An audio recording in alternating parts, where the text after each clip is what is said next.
Welcome to challenge number 2, and what we're going to be working on in this challenge is the tuck sit up and onto something. What I find super helpful for this exercise is getting yourself a couple balance foam pads. I use these so much in canine conditioning. If you go to Amazon and you go to human balance foam pads, you will see a whole bunch of these. This is the 15 by 12, works well for most dogs, upwards of like Border Collies, Australian Shepherds. If you start getting into German Shepherds and big pointers, Great Pyrenees, some of those really large breed dogs, you're going to want to get the 15 by 19. But these work really well, and such a versatile piece in the canine gym.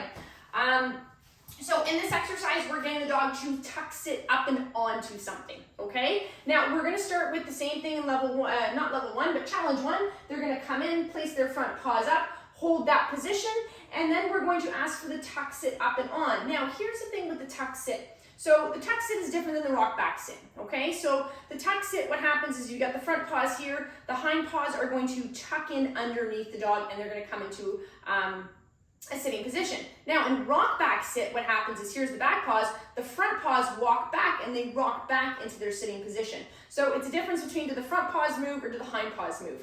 Now with the tuck sit, you do generally get a little bit of front paw movement depending on where they're placed. If Keeper was to come here and place her front paws right here on the edge, well, there's no way between here and here she could sneak her bum on there and sit, which means she's gonna move her front feet forward a little bit, and that is okay. So just something to consider. Now, we really have to watch our positioning when we're doing the tuck sit. A lot of people will do it like this. Their dog will come in and they'll ask for a tuck sit, but think of how much pressure this is on the dog. We want to invite them forward towards us so they tuck sit up and onto the object. So that's where us, as owners, have to watch our mechanics. So I tend to lean back, and some dogs need more of an exaggeration. Some dogs might even need a step to really come in, especially if they're really pressure sensitive. For Keeper, she's just gonna need a little bit of my upper body moving back, and my hands will come into me. And what we're looking for is for them to come into a nice square sit. So we want hind paws and knees tracking forward. We want their forelimbs underneath their shoulders, and they should be holding that nice square sitting position. So let's give this a try with Keeper. Keep, good girl. Okay, search. Paws up. Good girl. Okay, so we're starting, find your feet, good girl. We're starting in that nice standing position that we did in challenge 1, okay? So she's just holding this position. She doesn't know what I'm gonna ask for. For all she knows, I might just toss the treat back and then have her come back into the same position. But now we're gonna ask for that tuck sit. So I'm just gonna get my food ready. I'm gonna get in a position where I can lean back a little bit. Sit. Nice, good girl. And you see what a nice fluid motion that was. Hind paws tucked in. She did move her front paws a little bit forward. She had to in order to accommodate her butt. And what we should see is that the dog should be able to hold this for varying lengths of time, similar to when they came in and just got into that front paw targeting position. What a good kid. Now I am using a Sensi mat here. I just find it really helps to improve my dog's sitting position. Sometimes they tend to splay out a little bit. Whereas when I throw them on something like a Sensi mat that has all those little nubbies for good sort of neurofeedback, then I find they hold and maintain that sitting position really nicely. So let's do this again. So from here, we are going to release them. So this is a key thing. You always want to release your dog off the equipment with your release word, whether it's break, whether it's with okay. You don't want them getting into the habit of self-releasing. It is a really hard habit then to kick and go back and untrain, which we don't want. So I always just want to make sure that I am letting them know when they can come off equipment. I let them know when they come on equipment. I also let them know when they go off. Good girl. Break. Search. Paws up. You gotta get the cookie first. Good girl. Well done.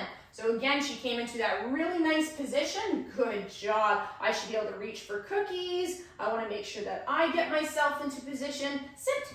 Lovely. Good girl. Well done. So they should just come up. The other thing too is that I want to make sure that I'm able to slowly lower this treat down. If you have those dogs that come up and try and shark you, if she was to do that, I'm just going to pull the treat back up. I want to make sure that all 4 feet are staying on the balance foam pad when I go to reward. And if they're not, I'm going to pull up.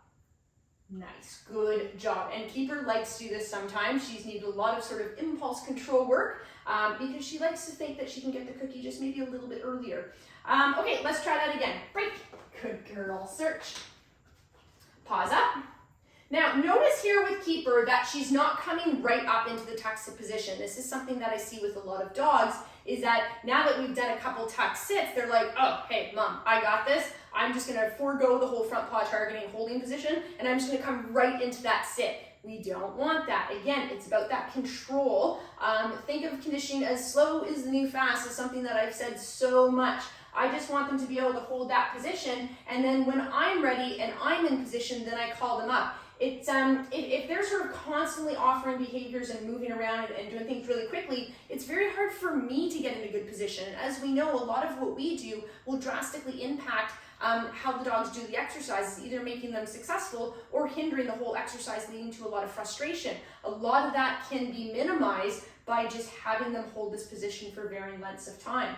Good job. Sit. Good girl. Now here, see how she wants to come up? So I just pulled the treat away. Good girl. Perfect. And we're in a nice square sitting position. Front paws are relatively even here. She's holding off a little bit. I think she came in a little bit too close here. We're going to try that again. Break. Search. Find the treat. There you go. Pause up.